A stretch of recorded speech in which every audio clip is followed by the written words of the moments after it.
Millet Marvels, changing the way world eats by Tenali Double Horse.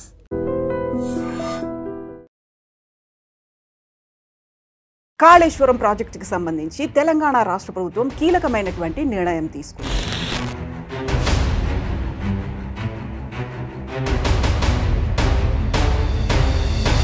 Kaleshwaram ప్రాజెక్టుకి సంబంధించి మేడిగడ్డ కుంగుబాటు వెనకాల అక్కడ మొత్తం అంతా హరీష్ రావు మీదే పోయేలా ఎందుకని చర్చ జరిగింది? ప్రధానంగా అసలు చర్చ జరగలేదు. చర్చ జరుగుంటే బాగుంటుందని అనుకుంటున్నారు. ఇక్కడ జరగనిచ్చారు, అడుగడుగున ఆటంకాలు.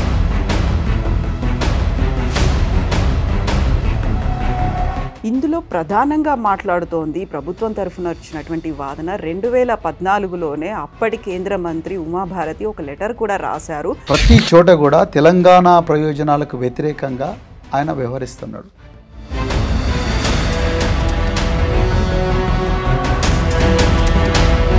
మీకున్నటువంటి అభ్యంతరం పీసీ ఘోష్ కమిషన్ ఇచ్చినటువంటి నివేదిక మీదనా, లేకపోతే నిన్న జరగాల్సినటువంటి చర్చ పూర్తి స్థాయిలో జరగలేదనా? మాకుండే అభ్యంతరం 94,000 కోట్ల ప్రాజెక్ట్. 94,000 కోట్ల ప్రాజెక్టులో ఒక మేడిగడ్డ బ్యారేజ్లో ఒక్కటే పిల్లర్ కుంగిపోయింది.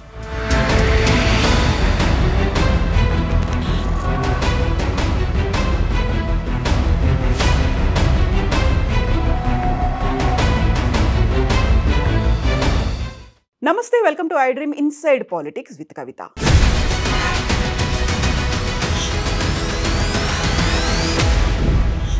కాళేశ్వరం ప్రాజెక్టుకి సంబంధించి తెలంగాణ రాష్ట్ర ప్రభుత్వం కీలకమైనటువంటి నిర్ణయం తీసుకుంది. క్రిమినల్ తప్పిదాలు జరిగాయి కాబట్టి మేము సిబిఐకి అప్పగిస్తున్నాము అంటూ రాష్ట్ర సీఎం అసెంబ్లీలో అనౌన్స్ చేశారు. అయితే దీనిపై విపరీతమైనటువంటి అభ్యంతరాలు వ్యక్తం చేస్తున్నటువంటి బీఆర్ఎస్ నిరసనలకు కూడా దిగింది. యాక్చువల్గా సిబిఐ దాకా ఎందుకు వెళ్లాల్సి వచ్చింది? ఇందులో జరిగినటువంటి తప్పిదాలేంటి? ఇర్రెగ్యులారిటీస్ ఎందులో ఉన్నాయి? మనతో పాటుగా ఉన్నారు BRS leader RS Praveen Kumar గారు. సార్ నమస్తే. సో ముందు నుంచి మీరు ఒక మాట చెప్తూ వస్తున్నారు, కాళేశ్వరం ప్రాజెక్ట్కి సంబంధించి మేడిగడ్డ కుంగుబాటు వెనకాల అక్కడ బాంబ్ బ్లాస్ట్ అనేది జరిగింది. ఎప్పుడైతే కుంగుబాటు అయిందో ఆ సమయంలోనే పెద్ద సౌండ్ అనేది వినిపించింది అనే మాట చెప్తూ వచ్చారు. బట్ దాని మీద ఎందుకని హైలైట్ అవ్వట్లేదు? ఎట్ ద సేమ్ టైం ఇన్ని రకాల ఇర్రెగ్యులారిటీస్ అయ్యాయి. కేవలం పేరు మార్చడమే కాదు, ఊరు కూడా మార్చారు. మీకు తగ్గట్టుగా మీరు ప్రాజెక్టులని కట్టుకున్నారు. కేంద్ర ప్రభుత్వాన్ని మోసం చేశారు, రాష్ట్ర ప్రజలను కూడా మోసం చేశారు. చాలా కీలకమైనటువంటి వ్యాఖ్యలు, చర్చ జరగాల్సినటువంటి అవసరం ఉంది. ఎందుకని బీఆర్ఎస్ తరఫున అప్పటి సీఎం పార్టిసిపేట్ చేయలేదు అనే మాటతో పాటుగా మొత్తం అంతా హరీష్ రావు మీదే పోయేలా ఎందుకని చర్చ జరిగింది? ప్రధానంగా అసలు చర్చ జరగలేదు.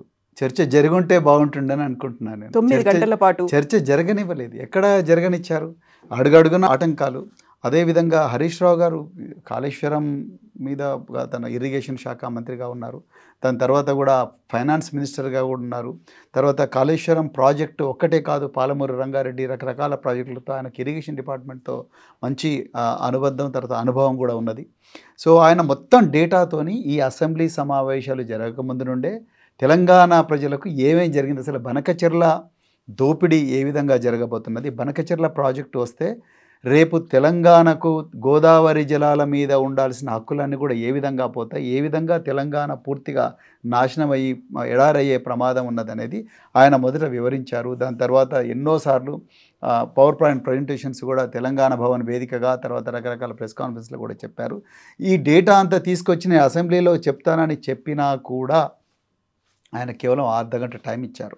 ఆ అర్ధగంటలో కూడా 9 మంది మంత్రులు అమాంతంగా ఆయన మీద పడ్డా కూడా ఏమాత్రం తొనకుండా బెదకుండా కేవలం డేటాతోని, నిజాలతోనే ఆయన ఈ కుట్రను అడ్డుకోవడానికి పూర్తి స్థాయిలో ప్రయత్నం చేశారు. కానీ ఇలా ఆ చర్చ కూడా ఒక 94,000 కోట్ల ప్రాజెక్టు, 1 కోటి ఎకరాలకు నీళ్ళిచ్చే ప్రాజెక్టు, ప్రపంచంలోనే అత్యంత ప్రతిష్టాత్మకమైన గిన్నెస్ బుక్ ఆఫ్ వరల్డ్ రికార్డులో ఎక్కిన ప్రాజెక్టు. ఆ ప్రాజెక్టు మీద చర్చ కేవలం 30 నిమిషాలు. ఆ 30 నిమిషాలు కూడా అడుగడుగున అడ్డంకులు. అసలు చర్చ నిజంగా జరిగితే బాగుంటుండే. ఒక్క రాత్రి 2 గంటల వరకు కాదు, ఒక 20 రోజులు ఈ కాళేశ్వరం మీద చర్చ జరిగితే బాగుంటుండే. పవర్ పాయింట్ ప్రజెంటేషన్ చేస్తామని అన్నారు హరీష్ రావు గారు. అసెంబ్లీలో మాకు కూడా ఛాన్స్ ఇవ్వండి, అది కూడా లేదు. 30 నిమిషాల్లో ఏం చెప్తారండి? ఆ 30 నిమిషాల్లో ప్రతి 10 నిమిషాలకు ఒకసారి, ప్రతి 5 నిమిషాలకు ఒకసారి అడుగడుగున అడ్డంకులు. సో ఇందులో ప్రధానంగా కాంగ్రెస్ పార్టీ ఆ చర్చకు తావివ్వకుండా చేశారు. ఇందులో ప్రధానంగా మాట్లాడుతోంది ప్రభుత్వం తరఫున వచ్చినటువంటి వాదన 2014లోనే అప్పటి కేంద్ర మంత్రి ఉమాభారతి ఒక లెటర్ కూడా రాశారు ప్రాణహిత చేవెళ్లకి సంబంధించి. తుమ్మిడిహట్టి దగ్గర కట్టాల్సినటువంటి ప్రాజెక్ట్ని మళ్ళీ మీరు లెటర్స్ రాయడం వల్లే దాన్ని మార్చుకోవాల్సినటువంటి పరిస్థితులు వచ్చాయి. తుమ్మిడిహట్టి ప్రాణహిత చేవెళ్ళ కాకుండా కాళేశ్వరం మేడిగడ్డ దాకా తీసుకొచ్చి అక్కడ ఊరు మార్చారు, పేరు మార్చారు, జరగాల్సినటువంటి నష్టం అంతా జరిగింది. అట్ ద సేమ్ టైం అక్కడ అక్రమాలు కూడా అయ్యాయి. మొత్తం one and only whole and sole అంతా కేసీఆర్ చేసినటువంటి తప్పిదం వల్లే ఇలాంటి చర్యలు తీసుకోవాల్సినటువంటి పరిస్థితులు వచ్చాయి. క్రిమినల్ తప్పిదాలు జరిగాయి అనేటువంటి మాట చాలా క్లియర్గా చెప్తున్నారు. క్రిమినల్ చరిత్ర ఉన్న వ్యక్తులకు ప్రతి చోట కూడా తెలంగాణ ప్రయోజనాలకు వ్యతిరేకంగా ఆయన వ్యవహరిస్తున్నాడు. చివరి పేజీలో సమ్మరీ ఉంటుంది, రైట్? ఆ సమ్మరీ హరీష్ రావు గారు చెప్పారు, మహారాష్ట్ర వాళ్ళు 63 టీఎంసీల హక్కు వాళ్ళకున్నది. మీరు ఇక్కడ మేడిగడ్డ, మీరు తుమ్మిడిహట్టి దగ్గర ప్రపోజ్ చేయబోయే ప్రాజెక్టులో మీరు అక్కడ కట్టుకుంటే మీకు లాభం ఉండదు. ఎందుకంటే మహారాష్ట్రకు కూడా ఈ గోదావరి జలాల మీద హక్కులు ఉన్నాయి, వాళ్ళకి 63 టీఎంసీల హక్కు వాళ్ళకున్నది, అందువల్ల మీకు ఇబ్బంది అవుతుంది, అందుకొరకే మీరు మార్చుకోండి అని చెప్పి ఆమె చాలా క్లియర్గా ప్రాక్టికల్ డిఫికల్టీస్ అన్ని కూడా ఆమె 3వ పేజీలో చెప్పారు. ఆ 3వ పేజీ చదివితే కదా ఇవాళ జూపల్లి కృష్ణారావు గారు ఈ తుమ్మిడిహట్టికి ఈ ప్రాణహిత మేడిగడ్డకు మధ్యలో 30 కిలోమీటర్ల దూరం అంటున్నాడు. హరీష్ రావు గారు 116 కిలోమీటర్లు ఎన్ని వాగులు వస్తున్నాయి, ఆ వాగుల పేర్లతో సహా పరివాహక ప్రాంతం గురించి మొత్తం కూడా చెప్పాడు. అంటే కేవలం అజ్ఞానంతో ఏమాత్రం సమాచారం లేకుండా ఒక అభండాలేసి క్రిమినల్ అని అంటున్నారు, అంతమించి ఇంకోటి కాదండి. యాక్చువల్గా మీకున్నటువంటి అభ్యంతరం పీసీ ఘోష్ కమిషన్ ఇచ్చినటువంటి నివేదిక మీదనా, లేకపోతే నిన్న జరగాల్సినటువంటి చర్చ పూర్తి స్థాయిలో జరగలేదనా? మాకుండే అభ్యంతరం నిజానికి కాళేశ్వరం అనేది 94,000 కోట్ల ప్రాజెక్ట్. చాలా మంచి ప్రశ్న మీరు అడిగింది. 94,000 కోట్ల ప్రాజెక్టులో ఒక మేడిగడ్డ బ్యారేజ్లో ఒక్కటే పిల్లర్ కుంగిపోయింది. ఆ ఒక్క పిల్లర్ను రిపేర్ చేస్తే మొత్తం కూడా మళ్ళీ తెలంగాణ సస్యశ్యామలం అవుతుంది అనేది మా పాయింట్. 94,000 కోట్ల ప్రాజెక్టులో మేడిగడ్డ బ్యారేజ్ అనేది ఓన్లీ 1 పార్ట్ ఆఫ్ ఇట్, దాని మీద ఖర్చు అయింది 3,000 కోట్లు మాత్రమే. మిగతా 91,000 కోట్లలో సుందిల్లా, అన్నారము, కన్నెపల్లి పంపసు, తర్వాత అదేవిధంగా ఎల్లంపల్లి, మిడ్మానేరు, రంగనాయక సాగరు, మల్లన్న సాగరు, కొండపోచమ్మ సాగరు, 100 కిలోమీటర్ల సొరంగాలు ఇవన్నీ ఉన్నాయి. అవన్నీ చెక్కు చెదరకుండా ఉన్నాయి. 29 లక్షల క్యూసెక్కులు 500 సంవత్సరాల్లో ఎన్నడూ రానంత వరద గోదావరికి 2022లో వచ్చిన ఈ 3 ప్రాజెక్టులకు ఏమీ కాలేదు. కేవలం 25,000 క్యూసెక్కులు అక్టోబర్ 21, 2023 నాడు వరద ప్రవాహం ఉంటే అది కేవలం బ్లాక్ నెంబర్ 7 ఒక్కటే పిల్లర్ నెంబర్ 20, ఆ పిల్లర్ నెంబర్ 20లో కుంగిపోతే దాన్ని గురించి పరిశోధించకుండా దాన్ని రిపేర్ చేయమని చెప్పి నేషనల్ డ్యామ్ సేఫ్టీ అథారిటీ చెప్తే ఆ 250 కోట్ల రూపాయలను రిపేర్ చేయించండి పెట్టి రిపేర్ చేయిస్తే తెలంగాణకు లాభం జరుగుతుందంటే దాని మీద మాట్లాడకుండా పీసీ ఘోష్ కమిషన్ వేయడం ఏంటి? ఎవరి కోసం వేశారు పీసీ ఘోష్? ఏం జరిగిందని వేశారు? ఎక్కడ ప్రాబ్లం వచ్చిందని వేశారు? మరి పీసీ ఘోష్ కమిషన్ మరి సుంకిశాల మీద ఎందుకు వేయలేదు? ఎస్ఎల్బీసీ మీద ఎందుకు వేయలేదు? ఎన్నో జరిగాయి కదా. మరి పోలవరం మీద ఎందుకు కమిషన్ లేయడం లేదు? తీయస్తాలో ఒక డ్యామ్ కూలిపోయింది, మరి దాని మీద ఎందుకు కమిషన్ లేయడం లేదు? నేను ఏం చెప్తున్నానంటే కవిత గారు, పీసీ ఘోష్ కమిషన్ వేయడమే ఒక కుట్ర. అదే మాకు అభ్యంతరం. అసలు పీసీ ఘోష్ కమిషన్ ఎందుకు వేయాలి? ఏం జరిగిందని వేయాలి? ఒక పిల్లర్ కుంగిపోయింది 2023 అక్టోబర్ 21 సాయంత్రం 6:30 గంటలకు. పెద్ద ఎత్తున శబ్దాలు వస్తాయి. ఈ శబ్దాలు విన్న వెంటనే అక్కడున్న ఇంజనీర్లు పోతారు అక్కడికి. 20వ పిల్లర్ కుంగిపోయి ఉంటుంది బ్లాక్ నెంబర్ 7లో. వెంటనే వాళ్ళు పోలీస్ స్టేషన్కి వస్తారు, కంప్లైంట్ ఇస్తారు. కంప్లైంట్లో చాలా క్లియర్గా పెద్ద ఎత్తున శబ్దాలు వచ్చినాయి, రెండవది దీని వెనక ఎవరో అగంతకులు ఉన్నారు అంటారు. నేను కామన్ మ్యాన్ ఇవ్వలేదు, చదువు రాని వాళ్ళు ఇవ్వలేదు, దారిన పోయే దానాయాలు ఇవ్వలేదు. ఒక ఇంజనీరు ఇచ్చాడు, రవికాంత్ అనే ఇంజనీర్. దాని మీద కేసు రిజిస్టర్ అయింది, క్రైమ్ నెంబర్ 174/2023 మహాదేవ్పూర్ పోలీస్ స్టేషన్లో. మరి ఒక పిల్లర్ కుంగిపోయినప్పుడు శబ్దాలు రావు. మీకు ఎవరికి అందరికీ తెలుసు, బిల్డింగులు కూలిపోయినప్పుడు పెద్ద ఎత్తున పేలుల శబ్దాలు రావు, రైట్? సో ఒక పిల్లర్ కుంగిపోయింది, పేలుల శబ్దాలు వచ్చినాయి, అది కూడా పిల్లర్ లాంగిట్యూడ్నల్గా ఎప్పుడు కూడా క్రాక్స్ రావు, కుంగిపోతుంది అయితే సైలెంట్గా. కానీ లాంగిట్యూడ్నల్గా క్రాక్స్ వచ్చినాయి అంటే ఏదో పేలుడు జరిగింది అనే భావన ఉంది. దాని మీద మా అభ్యంతరం అంత ఏంటంటే అసలు ఆ ఒక్క పిల్లరు ఎందుకు కుంగిపోయింది, ఎవరు కూల్చారు, దాని వెనక ఏమైనా కుట్ర ఉందా? ఆ కోణంలో ఒక కమిషన్ వేసి ఉంటే, ఆ కోణంలో పరిశోధించడానికి ఆ క్రైమ్ నెంబర్ 174ను ఇన్వెస్టిగేట్ చేయడానికి ఒక సిట్ వేసి ఉంటే బాగుండేది. కానీ అది చేయకుండా దీని వెనక కరప్షన్ జరిగింది.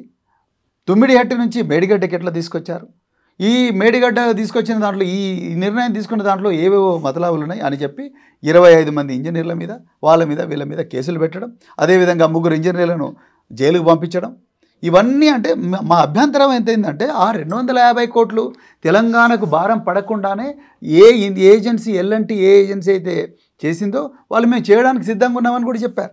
అయితే ఇక్కడే కీలకమైంది, అలా కూలాల్సినటువంటి పరిస్థితులు ఏర్పడడానికి కారణం కూడా కేసీఆర్. ఎందుకంటే 103 ఏళ్ల కింద కట్టినటువంటి పోచారం ప్రాజెక్ట్ ఇప్పటికీ చెక్కు చెదరకుండా అలాగే ఉంది. బట్ కాళేశ్వరం ప్రాజెక్టు 3 నాళ్ల ముచ్చటగా మిగిలిపోవడానికి కారణం కూడా అక్కడ ఉన్నటువంటి అభ్యంతరాలని పట్టించుకోలేదు, నిపుణులు ఇచ్చినటువంటి రిపోర్ట్స్ని పరిగణలోకి తీసుకోలేదు, తనకి ఏది నచ్చిందో తను ఏది చెయ్యాలనుకున్నారో అలా పేపర్ మీద పెట్టారు. క్యాబినెట్ అప్రూవల్ ఉందా లేదా తెలియదు. అక్కడ ఉన్నటువంటి అధికారులు కూడా ఒకసారి క్యాబినెట్తో చర్చ అన్నారు, ఒకసారి కేసీఆర్ చెప్తే మేము చేశాము అన్నారు. ఇవన్నీ ఉన్నాయి కాబట్టి whole and sole responsible person is KCR అనే మాట. దాన్ని ఎవరైతే ఎగ్జిక్యూట్ చేశారో హరీష్ రావు, ఎవరైతే సైలెంట్గా ఉన్నారో ఈటెల రాజేందర్, వీళ్ళందరూ కూడా రెస్పాన్సిబుల్ పర్సన్స్ అనే మాట చాలా క్లియర్గా వచ్చింది కదా నిన్న. రాకండి, కేసీఆర్ గారు ఇంజనీర్ కాదండి, ఆయన బీటెక్ స్టూడెంట్ కాదండి, ఆయన ఇంజనీరింగ్ డిపార్ట్మెంట్లో ఎప్పుడు పనిచేయలేదండి. వారు ఒక రాజకీయ నాయకులు, ఒక ఉద్యమకారుడు, 50 సంవత్సరాల అనుభవం ఉన్న ఒక రాజకీయ నాయకులు. మీరు పోచారం ప్రాజెక్టు, కాళేశ్వరం ప్రాజెక్టు అని ఆయన మొత్తం మీరు సర్వస్వం కేసీఆర్ గారే చేశారని మీరు అంటున్నారు. ఆయన ఇంజనీర్ కాదండి. ఏ ప్రాజెక్టు కట్టాలన్నా, ఏ రోడ్డుకి వేయాలన్నా, ఏ బ్రిడ్జ్ కట్టాలన్నా కూడా దానికి ఇంజనీర్లే డెసిషన్ తీసుకుంటారు. ముఖ్యమంత్రి కానీ ఆ మంత్రి కానీ కేవలం ప్రజల ఆకాంక్షలను, అప్పటి వరకు జరిగిన అన్యాయాన్ని, అప్పటి వరకు అయినా ఏమైనా ప్రాజెక్టులు కట్టకపోతే ఆ ప్రాజెక్టులు కడితే ఏ విధంగా లాభం అవుతుంది అనేది ఆ ఆకాంక్షలను టెక్నికల్ ఎక్స్పర్ట్స్కి చెప్తారు. ఈ కాళేశ్వరం విషయంలో 13 క్లియరెన్సెస్ ఇచ్చారు. ఎవరు ఇచ్చారండి? సెంట్రల్ వాటర్ కమిషన్ ఇచ్చారు, మినిస్ట్రీ ఆఫ్ వాటర్ రిసోర్సెస్ వాళ్ళు ఇచ్చారు, అదేవిధంగా రకరకాల మినిస్ట్రీ ఆఫ్ ఎన్వైర్న్మెంట్, ఇవన్నీ కూడా వాళ్ళు ఏ రిపోర్ట్ ఇచ్చినా కూడా మీరు ముందు ప్రపోజల్ పంపించాలి. ఎక్స్పర్ట్స్ వస్తారు, వచ్చిన తర్వాత వాళ్ళందరూ కూడా చూస్తారు. చూసిన తర్వాత ఇక్కడ ఏమైనా ఎకలాజికల్ ఇంబ్యాలెన్స్ ఉందా, లేకపోతే ఇక్కడ పెట్టకుండా ఇక్కడ పెడితే ఏమైనా ప్రాబ్లం అవుతుందా, ఇవన్నీ చూసిన తర్వాత వాళ్ళు డిసైడ్ చేస్తారు. తర్వాత ఏ పిల్లర్ ఎక్కడ ఉండాలి, దాంట్లో ఏ మెటీరియల్ వాడాలి, ఫౌండేషన్ ఏ విధంగా ఉండాలి, సాయిల్ టెస్టింగ్ చేస్తారు. ఇవన్నీ చేస్తే కేసీఆర్ గారు ఎట్లా చేస్తారండి? కేసీఆర్ గారు ఇంజనీర్ కాదు కదా. He will only tell the aspirations of people to engineers. ఇగో ఈ విధంగా ఉంటే తెలంగాణకు లాభం అవుతుందని చెప్తారు. ఏ విధంగా డిజైన్ ఉండాలి, ద సైజ్ ఎంత ఉండాలి, రాఫ్ట్ ఏ విధంగా ఉండాలి, సికాంట్ ఏ విధంగా ఉండాలి, ఆప్రాన్ ఏ విధంగా ఉండాలి, పిల్లర్ హైట్ ఎంత ఉండాలి, పిల్లర్కి మధ్యలో గ్యాప్ ఎంత ఉండాలి, కేసీఆర్ గారు ఎట్లా డిసైడ్ చేస్తారు? హరీష్ రావు గారు ఎట్లా డిసైడ్ చేస్తారు? ఇంజనీర్లు కదా డిసైడ్ చేయాల్సింది. నిపుణుల కమిటీ అంటున్నాను. నిపుణుల కమిటీ ఏం చెప్పిందో పీసీ ఘోష్ కమిషన్కి హరీష్ రావు గారు చెప్పేటప్పుడు నేను కూడా అక్కడే ఉన్నాను. పోచారం అంటున్నారు. అట్లా చాలా బ్రిడ్జెస్ కూడా ఈ డ్యామ్స్ కానీ, బ్రిడ్జెస్ కానీ, బ్యారేజ్ కానీ ఈ విధంగానే కడతారండి. దాంట్లో అయినా మీకు 5 సంవత్సరాల్లో ఏం కాంది, ఒకటే పిల్లర్. ఇప్పుడు మీరు నాగార్జున డ్యామ్ దగ్గరికి పోండి, నేను పోయాను, నేను అండర్ గ్రౌండ్లో కూడా పోయాను. సీపేజ్ ఉంటూనే ఉంటుందండి. ఇది కామన్ సీపేజ్ అనేది. ఒక నిజంగా కాళేశ్వరం నాసిరకం కన్స్ట్రక్షన్ అయితే మరి ఇప్పటికి కూడా ఇప్పుడు పెద్ద ఎత్తున పోతున్నాయి. 25 లక్షలు 26 లక్షల క్యూసెక్ల నీళ్ళు పోతున్నాయి. కూలిపోవాలిగా, సుందిలో కూలిపోవాలిగా, అన్నారం కూలిపోవాలిగా. ఎందుకు కూలిపోవట్లేదు? మీరు ఒకసారి ఆలోచించండి. ఇప్పుడు కూడా మేడారంలో, మేడిగడ్డలో ఇప్పుడు కూడా కూలిపోవాలిగా, మరి ఎందుకు కూలిపోవట్లేదు? అదే నా పాయింట్. అందుకొరకే ఇది బాంబులతో పేల్చే కుట్ర జరిగిందనే థియరీని నేను గట్టిగా ఎందుకు సమర్థిస్తున్నానంటే ఎక్కడ కూడా ఏం ప్రాబ్లం లేదు. ఇప్పుడు సుందిగల్లో ఏ ప్రాబ్లం లేదు, మేడిగడ్డలో అన్నారంలో ప్రాబ్లం లేదు. మేడిగడ్డలో 86, 87 పిల్లర్లు ఉంటే 20వ నెంబర్ పిల్లర్కి ఒక ప్రాబ్లం వచ్చింది. ఎందుకు వచ్చిందని దాన్ని ఇన్వెస్టిగేట్ చేయాలి కదా. ఊకే కేసీఆర్ గారి మీద విషయం కక్కితే ఏమొస్తుంది? కుంభకోణం అంటున్నారు. 94,000 కోట్ల ప్రాజెక్టు, ఎన్నో రిజర్వాయర్లు, పెద్ద పెద్ద బ్యారేజెస్, అదేవిధంగా 100 కిలోమీటర్ల కెనాల్స్. మరి వాటికి ఎక్కడేం కాలేదే, పెద్ద పెద్ద పంప్ హౌస్లు ఇప్పటికి కూడా వాటర్ పంప్ చేస్తూనే ఉన్నాయి. మరి వాటి గురించి ఎవరేం మాట్లాడరు? 3,000 కోట్లలో జరిగిన ఒక్క పిల్లర్ గురించే మాట్లాడతారు. ఒక్క పిల్లర్ కాస్ట్ బహుశా 10 కోట్లు 15 కోట్లు ఉంటుంది, 20 కోట్లు ఉంటుంది. ఆ 20 కోట్ల నష్టాన్ని బట్టి మొత్తం కాళేశ్వరం అంతా పోయిందనడం ఎంతవరకు న్యాయం? అదే నేను అంటున్నాను. సో ఇప్పుడు పీసీ ఘోష్ కమిషన్ విచారణకు పిలిచింది, ఆ తర్వాత అందరూ వెళ్ళారు. ఆల్మోస్ట్ 115 116 మంది అక్కడ విచారణకు ఒక సాక్షులుగా హాజరై వచ్చిన తర్వాత ఇచ్చినటువంటి వాళ్ళ వర్షన్ కూడా ఒకదానికి ఎక్కడ కంపాటబుల్గా లేదు అనేది, డిఫరెంట్ వర్షన్స్ వినిపించారనేది మొత్తం ఆయనే చేశారు. ఆయన ఏం చెప్పారో మేము ఫాలో అయ్యాము. ఎందుకంటే అక్కడ ఉంది సీఎం కాబట్టి, సీఎం ఒక మానసపుత్రిక, ఒక ప్రతిష్టాత్మకమైనటువంటి ప్రాజెక్ట్ అనుకున్నారు. ఆయనకి ఏమన్నా అభ్యంతరాలు చెప్తే ప్రాబ్లమ్స్ ఏమన్నా వస్తాయేమో అనేటువంటి వెర్షన్ కూడా వినిపించింది కాబట్టి. సో ఇప్పుడు ఇంత పెద్ద ఎత్తున జరిగిన తర్వాత అసెంబ్లీ ఒక డెసిషన్ తీసుకుంది, సిబిఐకి అప్పగించాలి. అసెంబ్లీ కాదు, రేవంత్ రెడ్డి. సో స్పీకర్ కూడా అదే మాట చెప్పారు అనేది ఒక తీర్మానం తీసుకున్నారు కాబట్టి స్పీకర్ మాటని రేవంత్ రెడ్డి గారు కూడా ఫాలో అవుతున్నారు అనేది. ఒక ఇంజనీర్ ఇంట్లో 200 కోట్లు దొరికాయి, ఇంజనీర్ ఇంట్లోనే 200 కోట్లు దొరికితే సీఎం ఇంట్లో ఎన్ని కోట్లు దొరుకుతాయి అంటున్నాడు. ఆ ఇంజనీర్లు ముగ్గురండి. ఒక ఆయన నూనె శ్రీధరు, రెండవది చీటి మురళీధరు, మూడో వ్యక్తి హరిరామ్. వీళ్ళందరూ 35 సంవత్సరాల సర్వీస్ ఉన్న వ్యక్తులు. ఒకటి కాదు, రెండు కాదు. 1976లో 77లో మురళీధర్ జాయిన్ అవుతాడు సర్వీస్లో, 1989లో హరిరామ్ జాయిన్ అవుతాడు సర్వీస్లో, 1990లో నూనె శ్రీధర్ జాయిన్ అవుతాడు. వీళ్ళందరూ ఏ పనిష్మెంట్ వచ్చినా, ఏ కుంభకోణం చేసినా వీళ్ళు అసిస్టెంట్ ఇంజనీర్లుగానే మిగిలిపోయేవాళ్ళు. ఇంజనీరింగ్ చీఫ్ స్థాయికి పోయారు, అంటే చీఫ్ ఇంజనీర్ స్థాయికి దాటిపోయారు, ఈఎంసీ స్థాయికి పోయారు. నూనె శ్రీధర్ ఎగ్జిక్యూటివ్ ఇంజనీర్ స్థాయికి పోయాడు. వీళ్ళు ఏ చిన్న తప్పు చేసినా కూడా వీళ్ళ మీద పనిష్మెంట్ వచ్చేది, ప్రమోషన్ ఆగిపోయేది, పై స్థాయికి పోయారు. First point. వీళ్ళ ముగ్గురు కలిపి ఏసీబీ పెట్టిన అక్రమ ఆస్తుల కేసు ప్రాపర్టీ విలువ చూస్తే మీరు పరిశాన్ అవుతారు. 27 కోట్ల రూపాయలు. నూనె శ్రీధర్ దగ్గర ఒక 7 కోట్లు, హరిరామ్ దగ్గర ఒక 9 కోట్లు, చీటి మురళి దగ్గర ఒక 9 కోట్లు. తప్పి కొడితే 25-26 కోట్లు అండి. 30 సంవత్సరాల సర్వీసు, 35 సంవత్సరాల సర్వీసులో మీరు మొదటి సంవత్సరం సర్వీస్లో కానీ రెండో సంవత్సరం 1 ఎకరం భూమి ప్రభుత్వానికి ఇన్ఫార్మ్ చేసి కొనుక్కున్నా కూడా దాని వాల్యూ ఇప్పుడు 25-30 కోట్లు అవుతుంది. రైట్? సో అంటే కక్షపూరితంగా వాళ్ళు ఎప్పుడో వాళ్ళ పేర్ల మీద, వాళ్ళ భార్యల పేర్ల మీద ప్రభుత్వానికి ఇన్ఫార్మ్ చేసే కొనుక్కున్నారు. అవి వాటి రేట్స్ పెరిగినాయి. అవన్నీ కూడా అక్రమ ఆస్తులు అని చెప్పి అనడం, అది కూడా తిప్పి కొడితే 35 సంవత్సరాలు ఉన్న వ్యక్తి ఆయన దగ్గర దొరికింది కేవలం 7 కోట్లే, అంటే అక్రమంగా కేవలం 3 కోట్ల రూపాయలు ఉందంటాడు. ఇలా 300 గజాలు హైదరాబాద్ అవుట్స్కట్స్లో 30 కోట్లకు దొరుకుతుందండి. నేను ఎందుకు చెప్తున్నానంటే ఈ మాట, భూములు ప్రభుత్వానికి ఇన్ఫార్మ్ చేసి ఆస్తులు సంపాదించుకోవడం తప్ప, తన సంపాదనలో కొంత భాగాన్ని మిగిలించుకొని ఆస్తులు సంపాదించుకోవడం తప్పులేదు. నేనేమంటున్నానంటే ఇది లేని అవినీతిని తీసుకొచ్చి వీళ్ళందరి మీద కూడా మరి అభాండాలు వేసి ఈ ప్రాజెక్ట్ అంతా కూడా అవినీతిమయమనే అభాండం అనేది ప్రభుత్వం వేస్తుంది. అందుకొరకే ఈ అసెంబ్లీ తీర్మానం కాదండి, రేవంత్ రెడ్డి, ఆయన గంగాపురం కిషన్ రెడ్డి, బండి సంజయ్ కుమారు వీళ్ళందరూ కలిసి కాళేశ్వరం 1,00,000 కోట్ల అవినీతి జరిగింది అంటున్నాడు. 94,000 కోట్లతోని ప్రాజెక్టు మొత్తం కడితే 1,00,000 కోట్ల అవినీతి ఎట్లా జరుగుతుంది? 3,000 కోట్లతో నిర్మించిన బ్యారేజీ ఒక్క పిల్లర్ కుంగిపోతే 1,00,000 కోట్ల బ్యారేజ్ కూడా కూలిపోయినట్టుగా ఎట్లా చెప్తారు? అంటే ప్రజలకు వాస్తవాలు చెప్పకుండా రాత్రి 2 గంటలకు ఆ ప్రతిపక్షాల గొంతు నొక్కి ఏకపక్షంగా సిబిఐ అన్నారు. అదే నేను చెప్తున్నాను, తీర్మానం కాదండి, ప్రజలు చేసిన తీర్మానం కాదు. ప్రజలు కాళేశ్వరం కావాలన్నారు కాబట్టి కాళేశ్వరం రికార్డు టైంలో వచ్చింది. కాళేశ్వరం వల్ల లక్షలాది ఎకరాలకు మరి జలాలు వచ్చినాయి. అదేవిధంగా 54,000 కోట్ల విలువైన పంట, 1,16,000 కోట్ల పంట అనేది 2014 తర్వాత తెలంగాణ తీయగలిగింది. ఇన్ని రికార్డ్స్ ఉన్నాయి తెలంగాణలో.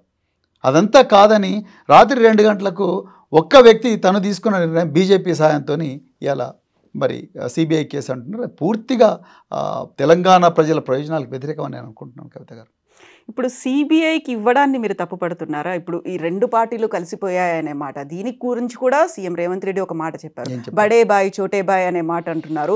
ప్రధాని కాబట్టి దేశానికి ఒక పెద్దన్న లాంటివాడు. ఆయన దగ్గరికి నేను వెళ్ళి రాష్ట్రానికి కావాల్సినవేవో అడిగితే అందులో తప్పు పట్టాల్సిన పని ఏముంది అనేది. ఇప్పుడు ఇక్కడి నుంచి సిబిఐ చర్యలు తీసుకోవాలి అనేటువంటి ఒక తీర్మానం చేసి పంపించిన తర్వాత వచ్చేటువంటి ఫలితాలు ఎలా ఉంటాయి? దాని మీద ఎందుకు మీరు తప్పు రేవంత్ రెడ్డి అపరిచితుడు.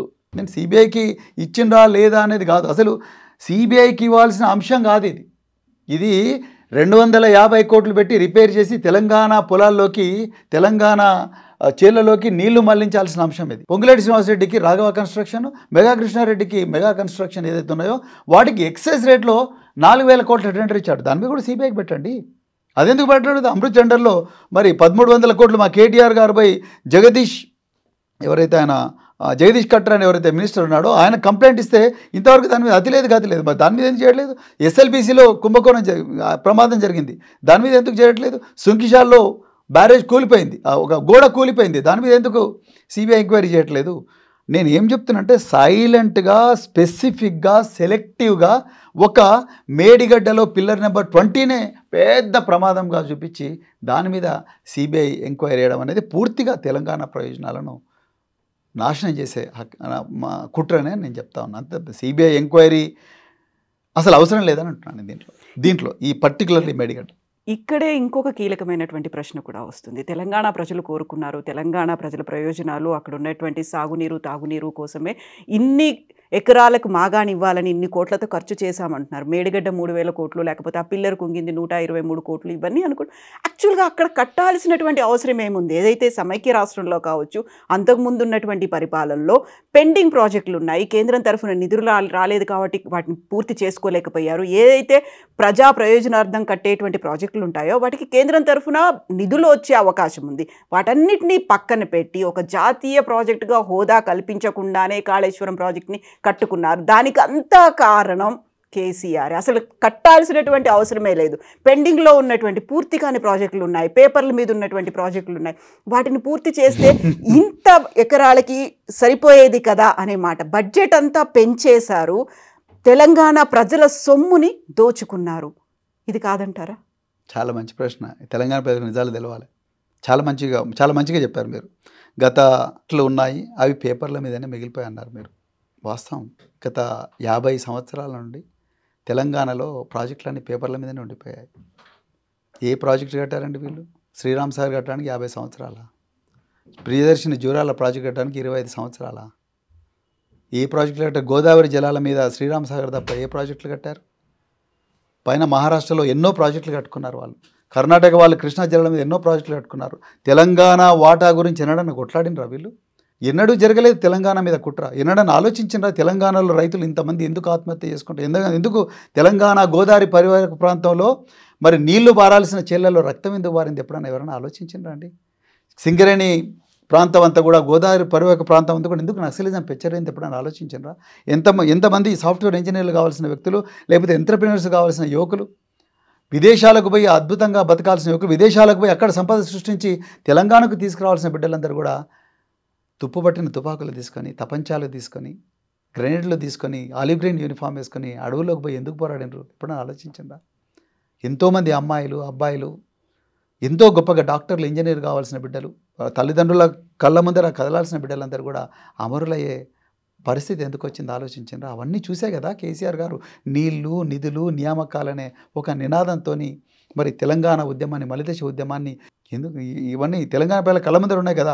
అయినా కూడా నేను ఈసారి తెలంగాణ ఉద్యమం స్టార్ట్ అయితే నేను చచ్చినా మంచిదే, నేను తెలంగాణ అయితే తీసుకొస్తాను, కేసీఆర్ తెలంగాణ వచ్చుడో కేసీఆర్ సచ్చుడో అన్న నినాదంతో కేసీఆర్ గారు 2001లో తెలంగాణ రాష్ట్ర సమితిని పార్టీ పెట్టి వచ్చి దాని తర్వాతనే కదా వీటి మీద చర్చ జరిగింది. ఒక్క విషయం చెప్తాను. నేను అప్పుడు వరంగల్లో ఓఎస్డీగా ఉన్నా, నాకు బాగా గుర్తుంది. తెలంగాణ మలిదశ ఉద్యమం, తెలంగాణ రాష్ట్ర సమితి 2001 ఏప్రిల్ 27 నాడు ఎప్పుడైతే కరీంనగర్ ఎస్ఆర్ కాలేజ్ గ్రౌండ్లో పెద్ద మీటింగ్ పెట్టి తెలంగాణ తీసుకురాకపోతే నన్ను రాళ్లతో కొట్టండి అని చంద్రశేఖరరావు గారు అనగానే అప్పుడు నిజాం కాలంలో కొట్టిన హుస్సేన్ సాగరు, ఉస్మాన్ సాగరు, నిజాం సాగర్ తప్ప ఇంకేం మిగిలినాయి తెలంగాణకు? సో నేనేమంటున్నా అంటే కవిత గారు, తెలంగాణ నిజంగా కేసీఆర్ గారు కాళేశ్వరం ప్రాజెక్ట్ కట్టడమే తప్పంటే మరి తెలంగాణ తీసుకురావడమే తప్పు అయిపోతుంది కదా. తెలంగాణ వచ్చింది ఎందుకోసం? తెలంగాణ వచ్చిందే ఈ దోపిడీకి. మీరు పేపర్ల మీదనే ఉన్నారు, కరెక్ట్ మీరు చెప్పింది, పేపర్ల మీదనే మిగిలిపోయాయి. మీరు రాజశేఖర రెడ్డి గారు ముఖ్యమంత్రి ఉండే, ఆయన దివంగత రాజశేఖర రెడ్డి గారు, ఆయన అంటే గౌరవిస్తాం ముఖ్యమంత్రిగా. ఆయన ముఖ్యమంత్రిగా ఉన్నప్పుడు జలయజ్ఞ పేరు మీద 46,000 కోట్లు, 46,000 కోట్లలో తుమ్మిడిఎట్టి పెట్టారు. ప్రాణహిత చేవెళ్ళ తుమ్మిడిఎట్టి అన్నారు. 4,000 కోట్ల రూపాయలు నేను సిర్పూర్ నియోజకవర్గం నుంచి పోటీ చేశాను కాబట్టి మీకు చెప్తున్నాను. 4,000 నుంచి 6,000 ఎకరాల భూమి అక్వైర్ చేశారు. పెద్ద ఎత్తున మొబిలైజేషన్ అడ్వాన్స్లు ఇచ్చేసి కాలువలు దువ్వారు. ఈ గోదావరి జలాలు మనకి ఇంత వాటా ఉంది, గోదావరిని మనం వాడుకోవట్లేదు, పెద్ద ఎత్తున కూడా సముద్రం పాలవుతున్నది, మనకు హక్కున్నది, మనకు 1000 టీఎంసీల దాకా హక్కున్నది, ఆ హక్కును మనం వాడుకుందామని సెంట్రల్ గవర్నమెంట్కి పోయి లోన్ తీసుకొచ్చారు. తప్పేముందండి? మీరు అన్నారు బడ్జెట్లో ఉన్న డబ్బులతోనే మనం చేసుకోవచ్చు కదా. బడ్జెట్లో ఉన్న డబ్బులతోనైతే 50 సంవత్సరాలు అవుతుంది. ఎన్నడు కావాలి? ఒకరు ఆయన కొబ్బరికాయ కొడతాడు, ఒక 50 సంవత్సరాలతో ఆయన వచ్చి గుమ్మడికాయ కొడతాడు. కొబ్బరికాయన శంకుస్థాపన, గుమ్మడికాయన ఇనాగరేషన్. సో అది కాకూడదనే మన జీవితకాలంలోనే ఈ ప్రాజెక్టు కావాలి, ఈ ఫలాలు తెలంగాణ పిల్లలకు అందించాలి. అంతే తప్ప ఈ ఏదో డబ్బులు తీసుకోవాలనో లేకపోతే అది తీసుకోవాలంటే మనకు కనిపిస్తుంది కదా. ఇప్పుడు కేసీఆర్ గారు ఇంటికి పోయి చూడండి, లేకపోతే ఇంకొకరి ఇంటికి పోయి చూడండి, ఇంకొకరి ఇంటికి పోయి చూడండి, మీకు తెలిసిపోతుంది ఎవరు డబ్బులు తీసుకున్నారు ఎవరు. ఇదంతా కూడా ఉట్టి ఏమంటారు కుట్రతోని చేస్తున్నది. పీసీ ఘోష్ కమిషన్ నివేదిక తర్వాత చర్చ జరిగింది. ఇప్పుడు సిబిఐకి ఇచ్చిన తర్వాత చర్యలు ఉంటాయనుకుంటున్నారా? ఏముండవు. ఉండే సిబిఐ కాదు కదా, ఈడీ వచ్చినా ఎఫ్బిఐ వచ్చినా కూడా ఇక్కడ సిబిఐ వాళ్ళు భూతద్దం పెట్టి చూసినా, ఒక పోలీస్ ఆఫీసర్కి చెప్తాను ఇప్పుడు నేను, వాళ్ళు భూతద్దం పెట్టి చూసినా, టార్చ్ లైట్ పెట్టి చూసినా, లేకపోతే 100 మెగావాట్ల ఒక లైట్ పెట్టి చూసినా వాళ్ళకి కనిపించేది Medigadda barrage, Annaram barrage, Sundilla barrage, mid Maner project, అదేవిధంగా ఈ సొరంగాలు, ఈ బాహుబలి పంపులే కనిపిస్తాయి తప్ప వాళ్ళకు అవినీతి ఎక్కడ కనిపించదు. రైతుల ఆకాంక్షలు, అందంగా ఉన్న తెలంగాణ పొలాలు, మళ్ళొక్కసారి నీలుబారుతున్న బీడుగా మారిన తెలంగాణ పొలాలను ఇప్పుడు మళ్ళీ అద్భుతంగా పచ్చదనంతో కలకలాడుతున్న తెలంగాణ పొలాలే కనిపిస్తుంది తప్ప వాళ్ళకి ఎక్కడ కూడా అవినీతి కనిపించదు. కేవలం బీఆర్ఎస్ పార్టీని రాజకీయంగా ఇబ్బంది పెట్టి అందుకొరకు ఆ కేసీఆర్ను సైలెంట్ చేస్తే మన పబ్బం గడుపుకోవచ్చు, మనం ఏమైనా చేసుకోవచ్చు అన్న ఒక అటెన్షన్ డైవర్షన్ టాక్టికే సిబిఐ వల్ల ఏం కాదు. నాకున్న అనుభవంతో చెప్తున్నా, వాళ్ళకి ఏమి దొరకదు. కేసీఆర్ని సైలెంట్ చేసే ఉద్దేశం అంటే కేసీఆర్ అసలు ఎందుకు సైలెంట్గా ఉన్నారు అనేటువంటి ఒక ప్రశ్న వస్తుంది. ఇంత పెద్ద ఎత్తున చర్చ జరుగుతోంది, పీసీ ఘోష్ కమిషన్ నివేదిక వచ్చింది అన్న తర్వాత అందరూ కేసీఆర్ వైపే వేలెత్తి చూపిస్తున్నారు. ఆ కమిషన్లో ఆల్మోస్ట్ 100కు పైగా సార్లు కేసీఆర్ పేరే మెన్షన్ చేశారు అని చెప్పి లెక్కలతో సహా వచ్చిన తర్వాత అసెంబ్లీకి ఎందుకు రాకుండా ఉన్నారు అనేది మీరు చెప్పారు. గొంతు నొక్కే ప్రయత్నం చేశారు, అక్కడ చర్చ జరగకుండా కేవలం ½ అవర్ టైం మాత్రమే అసెంబ్లీలో ఇచ్చారు అనుకున్నప్పుడు పబ్లిక్ వాంట్స్ టు నో ఏం జరిగింది అనేది. అసలు యాక్చువల్గా కేసీఆర్ వైపు అందరూ ఎందుకు వేలెత్తి చూపిస్తున్నారు అనుకున్నప్పుడు కేసీఆర్ ఈజ్ సైలెంట్. బయటకు వచ్చి ఇప్పుడైనా మాట్లాడతారా అనేది ఉంది కదా. కేసీఆర్ గారు మాటలు కాదండి, చేతల్లో చూపించారు. నా బాధ అంతా ఏంటంటే తెలంగాణ తీసుకొచ్చిన ఒక మహా పోరాట యోధుని, ఒక గొప్ప నాయకుడిని, అదేవిధంగా తీసుకొచ్చిన తెలంగాణను బంగారు తెలంగాణగా చేయడానికి రాత్రింబవలు శ్రమించిన వ్యక్తిని మనం ఒక నిందితుడిగా చూడడమే పాపం అంటాను, తప్పంటాను. కేసీఆర్ గారు ఏంటండి, రోజు ఏమన్నా బంగారం తింటాడా, వెండి తింటాడా? ఆయన అదే అసలు తినడు కేసీఆర్ గారు అన్నం సరిగా. సో అలాంటి తెలంగాణ నిజంగా నేను ఒకటి చెప్తానంటే, ఇది ఒక పర్సనల్ విషయం కావచ్చు కానీ నేను చెప్పాలి, ఈ విషయం ప్రజలకు కూడా తెలవాలి. మేము కేసీఆర్ గారితో పార్టీలో చేరిన తర్వాత చాలా మీటింగుల్లో కూడా నేను కూర్చున్నాను. ఎంతసేపు ఎమ్మెల్యేలకు, ఎమ్మెల్సీలకు, సీనియర్ నాయకులకు ఆయన చేసేది తీర్థం ఒకటే, వాన వస్తుందా, ఎప్పుడు వస్తుంది, నీళ్ళు ఏ జలాశయంలో ఎంత ఉన్నాయి, ఒక అపోజిషన్ లీడర్గా చెప్తున్నాను నేను, నీళ్ళు ఏ జలాశయంలో ఎంత ఉన్నాయి, కరెంటు ఎట్లుంది, యూరియా వస్తున్నదా రావట్లేదా, గురుకుల విద్యార్థులు ఎందుకు ఇంతమంది చచ్చిపోతున్నారు, రైట్. సో నిరుద్యోగులకు ఎందుకు ఉద్యోగాలు ఇవ్వలేకపోతే మనం దాదాపు ఒక్కటి దెబ్బకే మనం 80,000 ఉద్యోగాలు ఇచ్చిన నోటిఫికేషన్లు కూడా ఇవ్వగలిగిన, 2,70,000 ఉద్యోగాలు ఇవ్వగలిగిన ఈ ప్రభుత్వం ఎందుకు ఇవ్వలేకపోతున్నది. పబ్లిక్ మీటింగ్లో కూడా ఎప్పుడు రేవంత్ రెడ్డి పేరు తీయాలి. మీరు చూడండి, వరంగల్ రజతోత్సవ సభలో రేవంత్ రెడ్డి పేరు కానీ ఎవరిని కూడా వ్యక్తిగత దూషణ చేయకుండానే మన తెలంగాణ కాపాడుకుందాం అనే వ్యక్తి కేసీఆర్. అలాంటి వ్యక్తిని అసెంబ్లీలో రావాలా వద్దా అనేది పక్కకు పెడితే అసలు ఆ వ్యక్తిని కేంద్రంగా, ఆ వ్యక్తియే లక్ష్యంగా, ఆ వ్యక్తే టార్గెట్గా, ఆ మహానాయకుడే టార్గెట్గా చర్చ జరపడం అనేది తప్పు. మరి కేసీఆర్ లేకపోతే తెలంగాణ ఎక్కడ వస్తుంది చెప్పండి. మీరు ఒక్కసారి ఆలోచించండి. కేసీఆర్ గారు లేకపోతే ఇవన్నీ ఈ ప్రాజెక్టులను ఎక్కడి నుంచి వస్తాయి? కేసీఆర్ గారు లేకపోతే మిషన్ భగీరథ వచ్చేదా? మిషన్ కాకతీయ వచ్చేదా? లేకపోతే ఇన్ని గురుకులాలు వచ్చేవా? లేకపోతే 29 మెడికల్ కాలేజీలు వచ్చేవా? ఇన్ని ఇంజనీరింగ్ కాలేజీలు వచ్చేవా? ఇంత గొప్ప సంపద తెలంగాణకు వచ్చేదా? ఇన్ని కలెక్టరేట్లు వచ్చేవా? ఇన్ని జిల్లాలు వచ్చేవా? అంత గొప్ప నాయకుడిని గౌరవించాల్సింది పోయి అతను ఒక నిందితునిగా చిత్రీకరించి ఆయన అసెంబ్లీకి రావడం లేదండి. అసెంబ్లీకి కేసీఆర్ గారు కాదు కదా, ఒక ఎమ్మెల్యే చాలు రేవంత్ రెడ్డికి అంటాను. కేసీఆర్ గారి దాకా అవసరం లేదు, ఒక ఎమ్మెల్యే ఈజ్ ఎనఫ్. అదే నేను అంటున్నా, ఒక చర్చ జరగడానికి సమాచారం ఒక వ్యక్తి పర్ఫెక్ట్గా ఇస్తున్నాడా లేదా, ఒక లాజిక్గా డేటా బేస్డ్ చర్చ జరుగుతుందా లేదా, లేకపోతే కేవలం ఒకే బూతులతో చర్చ జరుగుతుందా, అబద్ధాలతో చర్చ జరుగుతుందా అనేది ఇక్కడ ప్రశ్న. కేసీఆర్ గారు అసెంబ్లీకి వస్తున్నారా రాదని చర్చ దానికన్నా కూడా అసలు కేసీఆర్ గారిని ఎందుకు, ఇంత త్యాగం చేసిన కేసీఆర్ గారిని ఎందుకు నిందితులుగా పేర్కొంటున్నారు అనేదే ఇక్కడ మా బాధ అంతా. అది తప్పు అంటున్నాను. తెలంగాణ ప్రజల బాధ అంతా కూడా అదే. ఈయన లేకపోతే వచ్చేది కాదు కదా, ఈయన లేకపోతే ఈ నీళ్ళు వచ్చేవి కాదు, ఈయన లేకపోతే గురుకులాలు వచ్చేవి కాదు, ఈయన లేకపోతే ఇన్ని రోడ్లు వచ్చేవి కాదు, పిల్లలు ఇంతమంది డాక్టర్లు అయ్యేవాళ్ళు కాదు, ఇంతమంది ఇంజనీర్లు అయ్యేవాళ్ళు కాదు. ఈయన తన పోయేటప్పుడు ఎవరైనా తీసుకొని పోరు కాదండి. అదే 6 ఫీట్ల పొడవైన గుంత, తర్వాత 6 ఫీట్ల లోతైన గుంత, అంతమించి ఏముంటుంది, ఎవరు తీసుకుపోతారు? కానీ కేసీఆర్ గారి ఆలోచనలు నేను దగ్గర ఉండి చూసినా కాబట్టి చెప్తున్నా. ఆయన తెలంగాణనే మనకు టాస్క్, నాకు ఇంకో టాస్క్ లేదంటాడు. తెలంగాణ ప్రజలు బాగుపడాలి, తెలంగాణ ప్రజలు అమాయకులు, వాళ్ళను కాపాడుకోవాలి మనం అనే దాని మీదనే ఉంటారు. ఇప్పుడు బీఆర్ఎస్ నిరసన ప్రదర్శనలకు దిగుతోంది. ఏం జరుగుతుందంటారు నిరసన చేయడం వల్ల? ప్రజలకు వాస్తవాలు తెలవాలి. తెలంగాణ ప్రజలకు వాస్తవాలు తెలవాలి. తెలంగాణ ప్రజలకు కాళేశ్వరంలో కూలింది ఒకటే ఒక పిల్లరు, కాళేశ్వరం ప్రాజెక్టు కాదు. కాళేశ్వరం వల్ల 57,000 కోట్ల పంట నుంచి 1,20,000 కోట్ల విలువైన పంట తెలంగాణకు వచ్చిందని తెలవాలి. ప్రజలకు వాస్తవాలు తెలవాలి. ఇవాళ రేవంత్ రెడ్డి చేస్తున్నది అటెన్షన్ డైవర్షన్ కుట్ర. వాస్తవాలు ప్రజలకు తెలవకుండా ఏదో జరగని దాన్ని ఏదో జరిగిందని, నిజంగా పిల్లర్ నెంబర్ 20 ఎందుకు కూలిపోయింది దాని మీద సిట్టేసి దీని వెనక ఎవరన్నా అగంతకులు ఉన్నారా అన్న విషయం మీద ఆలోచించి దాని మీద పరిశోధన చేసి ఉంటే తెలంగాణ ప్రజలు హర్షించుండేవాళ్ళు, దాన్ని రిపేర్ చేసి ఉంటే తెలంగాణ ప్రజలు హర్షించుండేవాళ్ళు. అది చేయకుండా ఆ మేడిగడ్డ, అన్నారము, సుందిల్లా ఈ మూడింటిని కూడా నిరుపయోగంగా పెట్టి అవి కూలిపోయే విధంగా చేసి పర్మనెంట్గా ఇవి పనికి రాకుండా పోయినాయి అని చెప్పి ఆ నీళ్ళనన్నింటినీ కూడా ఆంధ్ర ప్రాంతానికి తరలించే కుట్రను ప్రజలకు చెప్పడం కోసమే ఇలా మేము రోడ్డెక్కుతున్నాం. నిరంతరం ప్రజల మధ్యలోనే ఉన్నాం. సో ఇప్పుడు ప్రవీణ్ కుమార్ గారిని ఒక పోలీస్ ఆఫీసర్గా నేను అడిగితే మీ ఇంతకుముందు ఒక మాట చెప్పారు, ఇక్కడ సరైనటువంటి వనరులు లేకపోవడం, జాబ్స్ లేకపోవడం వల్ల తుపాకులు పట్టుకొని వాళ్ళు ఆలివ్ గ్రీన్ డ్రెస్సులు వేసుకొని అడవులకు వెళ్లాల్సినటువంటి పరిస్థితి వచ్చిందని. ఇప్పుడు కరెక్ట్గా జస్టిస్ సుదర్శన్ రెడ్డిని వైస్ ప్రెసిడెంట్ క్యాండిడేట్గా అనౌన్స్ చేసిన తర్వాత కేంద్ర హోంశాఖ మంత్రి ఒక మాట క్లియర్గా చెప్తున్నారు, అమిత్ షా, జస్టిస్ సుదర్శన్ రెడ్డి వల్లే నక్సల్స్ ఉద్యమం అనేది ఇంకా బలపడింది అనేటువంటి మాట. మీరు కూడా నక్సల్ ప్రభావిత ప్రాంతాల్లో పోలీస్ ఆఫీసర్గా, ఎస్పీగా పనిచేసి వచ్చారు కాబట్టి అప్పుడున్నటువంటి పరిస్థితులు, ఇప్పుడు జరుగుతున్నటువంటి చర్చ, ఈ రెండింటినీ కలిపి చూస్తే మీకేమనిపిస్తుంది? ఆ పరిస్థితులు మళ్ళీ వచ్చే ప్రమాదం ఉంది. అమిత్ షా గారు జస్టిస్ సుదర్శన్ రెడ్డి గారి మీద ఏం మాట్లాడిన దాని మీద నాకు ఐడియా లేదు, కానీ అమిత్ షా గారికి ఈ తెలంగాణ కానీ ఈ దేశ భౌగోళిక పరిస్థితి లేకపోతే దేశ సామాజిక పరిస్థితులు వాటి మీద ఏమాత్రం ఐడియా లేదు. ఆయనకు తెలిసిందంతా కూడా కేవలం అపోజిషన్ను నొక్కేయడం, వాళ్ళ గొంతు నొక్కడం, లేకపోతే ఇదంతా ఈ దేశ ఆస్తిని ఎంత దోచుకోవాలి, ఈడీని సిబిఐని వాడుకొని అపోజిషన్ అంతా కూడా ఖతం చేసి ఏ విధంగా ఈ ఆస్తిని అంతా కూడా తన కంట్రోల్లోకి తెచ్చుకోవాలనే కుట్ర మాత్రమే తెలిసిన వ్యక్తి అమిత్ షా.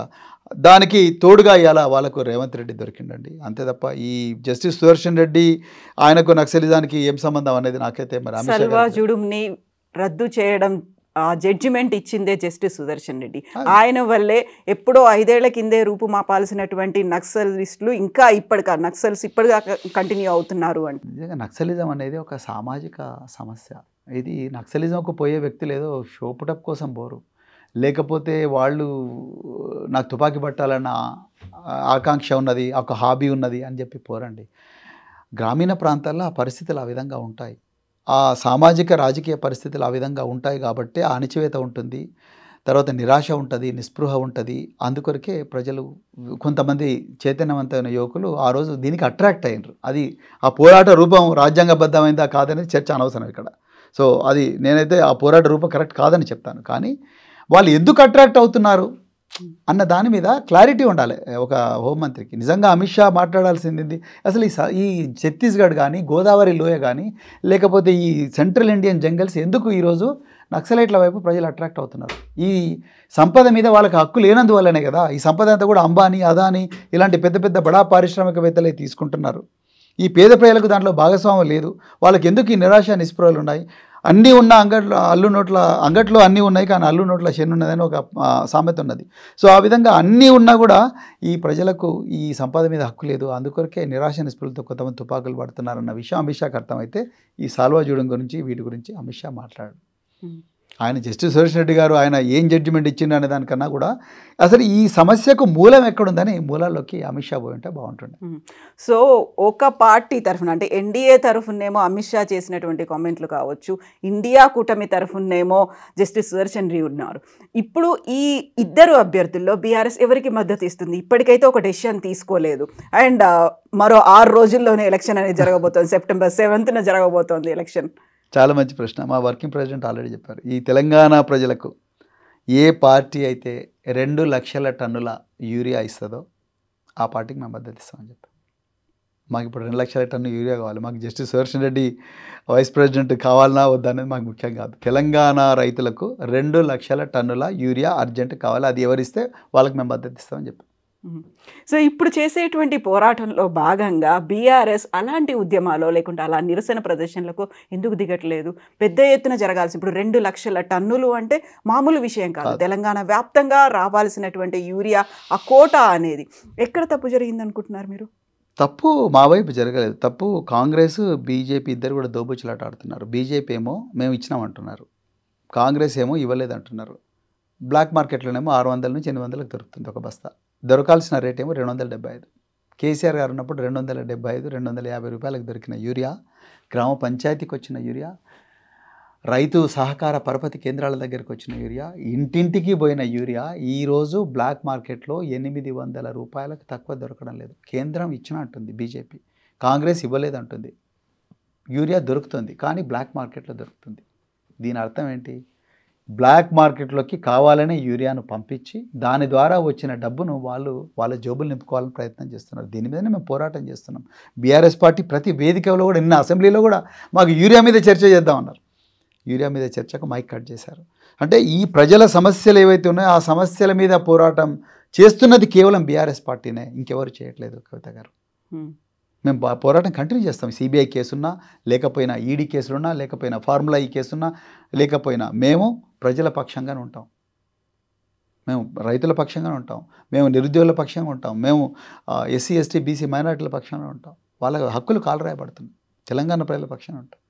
ఇప్పుడు 2 లక్షల టన్నులు ఇప్పుడు కాంగ్రెస్ ప్రభుత్వం తెచ్చుకుంటే, కేంద్ర ప్రభుత్వం ఇస్తే ఏం చేస్తారు? ఈ 6 రోజుల్లో ఎలాంటి డెసిషన్ తీసుకుంటుంది బీఆర్ఎస్?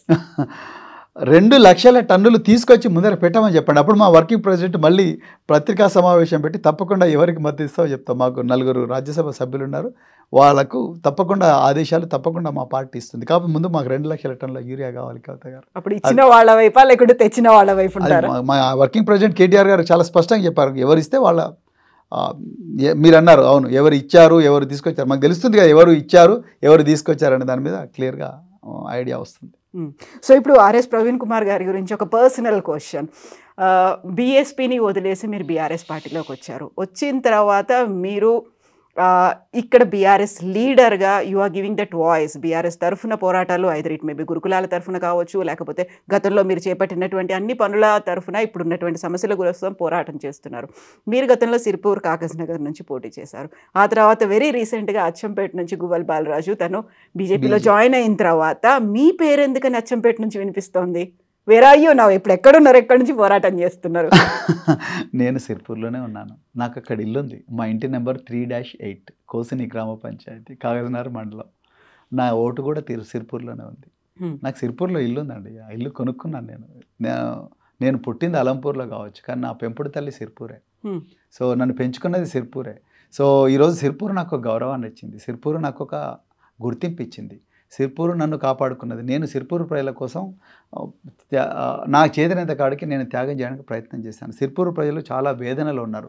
అత్యంత వెనుకబడ్డ ప్రాంతం సిర్పూరు. నేను ఎస్సీ సామాజిక వర్గానికి చెందిన వ్యక్తిని. కానీ సిర్పూర్ జనరల్ సీటు నాకు 45,000 ఓట్లు వేశారు. మీరు ఒకసారి ఆలోచించండి. 45,000 ఓట్లు వేశారు. నేను ఎవరో కూడా తెలియదు. నా కులం చూడలేదు, నా మతం చూడలేదు, నేను ఏ ఊళ్ళో పుట్టాను. కానీ ఈ సారు మా పిల్లలకు చదువు చెప్పాడు, గురుకులాల్లో చాలా గొప్పగా చేశాడు. ఈయన ఒక పోలీస్ ఆఫీసర్ ఉద్యోగాన్ని 7 సంవత్సరాల సర్వీస్ మిగిలి ఉండగానే వదులుకొని మా దగ్గరికి వచ్చాడు. ఈయన నిజంగా మాకు సరైన నాయకుడు, మాకు విముక్తి ప్రసాదిస్తాడు అని చెప్పి ఇచ్చారు. నాకు ఇల్లు ఇచ్చారు. సిర్పూరు ప్రజల వైపు నాకు గుండె ఉంటుందండి. ఎందుకంటే వాళ్ళు నిజంగా నేను ఎవరో తెలియని టైంలో నన్ను ఆదరించి నన్ను కాపాడుకొని వాళ్ళ ఆకాంక్షలకు నేను ఏదో అద్దం పడతానని చెప్పేసి వాళ్ళ ప్రయోజనాలు నేను నెరవేరుస్తానని చెప్పి వాళ్ళందరినీ ఈ దోపిడీ నుంచి రక్షిస్తానని వాళ్ళు కోరుకున్నప్పుడు, ప్రజలు కోరుకున్నప్పుడు వాళ్ళ అభిప్రాయాన్ని గౌరవించాలి కదా. సో అందుకొరకు నేను పెద్దలు గౌరవనీయులు కేసీఆర్ గారిని, కేటీఆర్ గారిని ఎట్లయినా ఒప్పించి నేను సిర్పూర్ ప్రతినిధిగా ఉండడానికి ప్రయత్నం చేస్తాను. ఎందుకంటే అక్కడ సిర్పూర్లో ఆల్రెడీ బీఆర్ఎస్ క్యాండిడేట్ ఉన్నారు. గతంలో మీరు పోటీ పడింది కూడా బీఆర్ఎస్ క్యాండిడేట్ మీద పోటీ పడ్డారు. అచ్చంపేటకి సంబంధించి చూస్తే అక్కడ ఒక వాక్యూమ్ అనేది కనిపిస్తుంది, అక్కడ నుంచి ఒక లేఖన అనేది ఉంది. కాబట్టి ఇప్పుడు ఆ క్యాండిడేట్ వెళ్ళిపోయారు, ఆ స్పేస్ అనేది ఉంది, అక్కడ ఆర్ఎస్ ప్రవీణ్ కుమార్ గారు ఫిట్ అవుతారు అనేటువంటి భావన. అందుకే కొంచెం లైట్ తీసుకున్నారు గువ్వల బాలరాజు వెళ్ళిపోయినా అనే మాట. కేసీఆర్ గారు 50 సంవత్సరాల ఆయన రాజకీయ అనుభవం అంత లేదు, నా వయసు. అయితే వారికి తప్పకుండా ఏది కరెక్ట్, ఏది ఎట్లా చేయాలి, ఎవరిని ఏ టైంలో ఎక్కడి నుంచి పోటీ చేయించాలి, అదేవిధంగా పార్టీ ప్రయోజనాలు, రాష్ట్ర ప్రయోజనాలు, రాష్ట్రంలోని అన్ని వర్గాల ప్రయోజనాలు, అదేవిధంగా ఏ నాయకుడిని ఎక్కడి నుంచి చేయిస్తే బాగుంటుంది అనేది మా అందరికన్నా వారికే బాగా తెలుసు. అయితే నేను మళ్ళీ ఏం చెప్తున్నానంటే సిర్పూరు ప్రాంత ప్రయోజనాల దృష్ట్యా, అదేవిధంగా సిర్పూర్కు నాకుండే అనుబంధం దృష్ట్యా నేను పార్టీని 99.99% ఒప్పించి నేను అక్కడి నుంచే పోటీ చేయడానికి ప్రయత్నం చేస్తాను. అయినా ఇప్పుడు అసెంబ్లీ ఎలక్షన్లు ఇప్పుడైతే లేవు కాబట్టి ఇంకా 3 సంవత్సరాల టైం ఉంది. అంతలోపల ఈ రైతుల గురించి, నిరుద్యోగుల గురించి, విద్యార్థుల గురించి, తర్వాత ఇంకా ఎన్నో సమస్యల గురించి పోరాడాల్సిన అవసరం ఉన్నది. ఇప్పుడున్న ఛాలెంజ్ అంతా స్థానిక సంస్థలు. ఈ స్థానిక సంస్థల్లో పార్టీని బలోపేతం చేయాలి. సో ఒక పోలీస్ ఆఫీసర్, ఆ తర్వాత డైరెక్టర్గా గురుకులాల్లో బాధ్యతలు స్వీకరించిన తర్వాత ఇప్పుడు మళ్ళీ రాజకీయంగా ఇది వచ్చిన తర్వాత నెక్స్ట్ మళ్ళీ ప్రజాప్రతినిధి, ఇన్ని రకాల రూపాలు, ఇన్ని రకాల అవతారాలు, ఎలా దాన్నిటిని బ్యాలెన్స్ చేసుకుని అడ్జస్ట్ చేసుకుని వెళ్తున్నారు మీరు? చాలా మంచి ప్రశ్న. ఎగ్జైటింగ్గా ఉంది జర్నీ నాకు. యాక్చువల్గా పోలీసింగ్లో పోలీస్ ఆఫీసర్గా ఎంత చేసినా ఎప్పుడు ఒక మీమాంస అయితే ఉండదు. అంటే మీకు హానెస్ట్గా చెప్తున్నా, మనం ఎవరి కోసం ఈ ఉద్యోగం చేస్తున్నాం అనేది అప్పుడప్పుడు అనిపిస్తుంది. చెట్ల కింద, ఊరి బయట, రోడ్ల దగ్గర, పోలీస్ స్టేషన్కు దూరంగా, భయంగా బిక్కు అంటూ పేద ప్రజలు చెప్పులు కూడా లేకుండా ఎస్ఐకి, కానిస్టేబుల్కి భయపడుతూ ఉంటారండి. సమాజాన్ని అనాదిగా దోపిడీ చేస్తూ ఆధిపత్యంతో తెల్లబట్టలు వేసుకొని లగ్జరీ కార్లలో తిరుగుతున్న వ్యక్తులేమో ఏకంగా పోలీస్ స్టేషన్ లోపలికి పోయి కూర్చుంటారు. వాళ్ళే రేపు పొద్దున ప్రజాపతిలు అవుతారు. ఈ ప్రజలేమో రోడ్ల మీద నిలబడుతూ అయ్యా బాంచను కాల్ముక్త అంటుంటారు. మనం ఎవరి పక్షం వహించాలనేది ఎప్పుడు ఒక ప్రశ్న అనేది ఉంటుంది. నేను ఎప్పుడు కూడా పీడిత ప్రజల పక్షంగానే ఉన్నాను. నా పోలీసింగ్లో కూడా వాళ్లకు మీరు నక్సలైట్లు అన్నారు కాబట్టి చర్చలో వచ్చింది కాబట్టి నేను 99.99% వాళ్ళందరినీ అడవుల్లో నుంచి తీసుకొచ్చి జనజీవన స్రవంతిలో కలిపి వాళ్ళు మంచిగా వాళ్ళ ప్రాంతానికి మంచి నాయకులుగా, వాళ్ళు ఏ సమూహాల నుంచి వచ్చారో ఆ సమూహాలకు నాయకులుగా అయ్యేటట్టుగా ప్రయత్నం చేశాను. సో ఆ విధంగా పోలీసింగ్లో నాకంటూ ఒక ఇమేజ్, నాకంటూ ఒక స్పేస్ నేను సృష్టించుకున్నాను. కానీ కొన్ని రోజులైన తర్వాత నాకు ఎందుకో ఇది కరెక్ట్ కాదనిపించింది. పోలీసింగ్లో మనం ఇంతకన్నా ఎక్కువ చేయలేము. మనం నిజంగా ఏదో కోల్పోతున్నాం.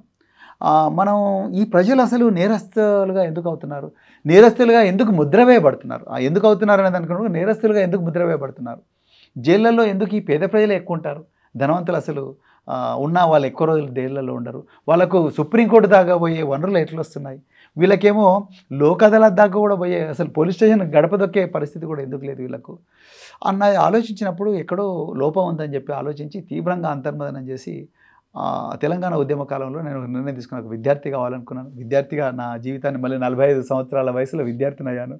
ప్రపంచంలో హార్వర్డ్ యూనివర్సిటీకి వెళ్ళాను. సో అక్కడి నుంచి నేర్చుకున్న తర్వాత మళ్ళీ పోలీసింగ్ పోకుండా నేను గురుకుల పాఠశాలకు సెక్రటరీగా వచ్చాను. 9 సంవత్సరాలు నిజంగా ఎంజాయ్ చేశాను. ఐ హ్యావ్ బికమ్ యంగా. సో అదేవిధంగా 10 లక్షల మంది పిల్లలను చదివించే ఒక అవకాశం నాకు ఆనాడు కిరణ్ కుమార్ రెడ్డి గారు ఇచ్చారు. సో గురుకులాలకు సెక్రటరీగా గురుకులాలకు సెక్రటరీగా వచ్చాను. 9 సంవత్సరాలు చేశాను. 10 లక్షల మంది పిల్లలను చదివించాను. వేలాది మంది డాక్టర్లు అయ్యారు, వేలాది మంది ఇంజనీర్లు అయ్యారు, వందలాది మంది ఈ దేశ సరిహద్దులు దాటి ఎర్ర బస్ ఎక్కలేని బిడ్డలు ఎయిర్ బస్లో ఎక్కారు. అది గొప్ప సాటిస్ఫాక్షన్. ఎక్కడ ఏ హాస్పిటల్ పోయినా మా పిల్లలందరూ వెంటనే తల్లి దగ్గరికి ఎట్లా బిడ్డలు అయితే వస్తారో అట్లా వచ్చేస్తారు.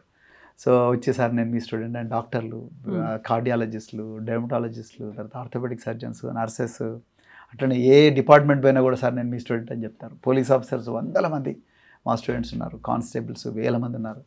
సో ఇదంతా చూస్తే ఒక గొప్ప సాటిస్ఫాక్షన్. చాలామంది సార్ మీరు ఠాగూర్ సినిమాలాగా ఏమైనా చేశారా అంటారు. నాకు అలాంటి ఆలోచనలే లేవు, కానీ స్వాభావికంగా జరిగిన కార్యక్రమం అది చాలా ఎగ్జైటింగ్గా ఉంది. అయితే మీరు అడగచ్చు సార్ మరి అదే బాగుండింది కదా మరి రాజకీయాల్లోకి వచ్చారని. నాకు అనిపించింది నేను చేసింది కేవలం 1% అనిపించింది. రాజకీయాలు విశాలమైన వేదిక. ఈ దేశంలో బహుజన వర్గాలు ఎప్పుడు కూడా పీడితులుగానే ఉంటున్నారు. నేను ఇంతకుముందు పోలీస్ స్టేషన్ ఎగ్జాంపుల్ చెప్పాను కదా, వాళ్ళందరికీ డాక్టర్ బిఆర్ అంబేద్కర్ గారు చెప్పినట్టుగా రాజ్యాధికారమే అంతిమ లక్ష్యం, ఓట్ హమారా రాజ్ తుమారా అని కాన్షీరామ్ గారు ఒక గొప్ప నినాదం ఇచ్చారు. సో ఓట్లు మావి, సీట్లు మీవా, నహి చెలేగా అన్నారా అని. ఈ 85% 90% ఉండే ప్రజలకు ఒక గొప్ప వాయిస్ ఇవ్వాలని చెప్పేసి నేను వచ్చాను. సో ఆ బహుజన్ సమాజ్ పార్టీలో ఉన్న 2.5 సంవత్సరాలు కూడా నేను 350 రోజులు ఇంటి నుంచి దూరంగా ఉన్నాను. 4000 గ్రామాలు తిరిగాను, 50,000 కిలోమీటర్లు ప్రయాణం చేశాను. అయితే చివరిలో నాకు ఆ పార్టీ యొక్క వ్యూహము, ఎత్తుగడలు కరెక్ట్గా అనిపించలేదు. ఎలక్షన్ల దగ్గరకు వచ్చేసరికల్లా పార్టీ వ్యూహం, ఎత్తుగడలు మారిపోతున్నాయి. అందుకొరకు నాకు నచ్చక నేను బయటకు వచ్చాను. నాకు అప్పుడున్న లౌకిక వేదిక, ఉన్న పార్టీలో అత్యంత గొప్ప వేదిక, ఒక గొప్ప దార్శనికత ఉన్న ముఖ్యమంత్రిగా కేసీఆర్ గారు కనిపించారు. అదేవిధంగా లౌకిక వేదికగా నాకు బీఆర్ఎస్ పార్టీ కనిపించింది కాబట్టి నేను బీఆర్ఎస్లోకి వచ్చాను. నిజంగా I'm really enjoying my journey. KTR garu ఈ really treats me like a brother. So Harish Rao garu అలాగే చూస్తారు. So very open minded person. KTR garu ప్రత్యేకించి very genuine human being. So absolutely no hangups, నోబెల్ని దాచుకోరు, కరెక్ట్గా డైరెక్షన్ ఇస్తారు. సో అందుకొరకు I feel very happy about working in BRS and పాలిటిక్స్లో, particularly పాలిటిక్స్లో. అంటే ఎట్లా సాటిస్ఫాక్షన్ వస్తుందంటే ఒక వాయిస్ అండి. ఎక్కడ కుంభకోణాలు జరిగినా, తర్వాత ఎక్కడ అన్యాయం జరిగినా వాటి గురించి మాట్లాడడం, అది లగచర్ల కావచ్చు, తర్వాత సిర్పూర్ కావచ్చు, గిరిజనులు. ఒక ఉదాహరణకు మారుమూల అటవీ ప్రాంతాల్లో ఒక మహిళ 5 పిల్లల తల్లి చివరి కాన్పులో వైద్య సాయం అందక, రోడ్డు బాగలేక, అంబులెన్సులు రాక చనిపోతుంది. అలాంటి గురించి వాయిస్ ఇవ్వాల్సి వస్తుంది. అదేవిధంగా ఎక్కడో మారుమూల అటవీ ప్రాంతాల నుంచి 400 కిలోమీటర్లు మా భూమికి హక్కులు కావాలని చెప్పి రైతులు హైదరాబాద్కు నడుచుకుంటూ వస్తే వాళ్ళని పోలీసులు అరెస్ట్ చేస్తే వాళ్ళకు వాయిస్ ఇవ్వగలుగుతున్నాను. ఇదంతా ఒక పోలీస్ ఆఫీసర్ ఉంటే చేసిండేవాని కాదు. ఒక గురుకులాల సెక్రటరీ ఉంటే కూడా ఈ ఫ్రీడమ్ ఉండదు, రూల్స్ ఉంటాయి. సో ఇక్కడ రూల్స్ అన్ని ప్రజలు నిర్ణయిస్తారు రాజకీయాల్లో. So I really like that. Thank you so much sir. Best wishes to you. Thank you. And keep the voice అలాగే, రైజింగ్ వాయిస్ అలాగే ఉంచండి. Thank you so much. Thank you so much. And don't forget to subscribe to iDream. And for more videos, Please subscribe to iDream. Please subscribe to iDream. Please subscribe iDream. And please subscribe to iDream. For more videos, subscribe to iDream. Please like, share and subscribe to the channel. Congratulations, iDream. subscribe to iDream. Subscribe to iDream. So subscribe to iDream Media. iDream team andarki huge congratulations. Please subscribe iDream Media. Please subscribe to iDream. Subscribe iDream. Please subscribe to iDream. iDream అంటే నా కళల ఛానల్ను subscribe చేసుకున్న నోరు తిరుగుతలేదు, మీరైతే గంట గుర్తు కొట్టండి. For more such videos, please subscribe to iDream. Subscribe to iDream. Please subscribe to iDream. Please subscribe iDream Media. Please do subscribe to iDream. Please subscribe to iDream Media. For best entertainment and information, please subscribe iDream.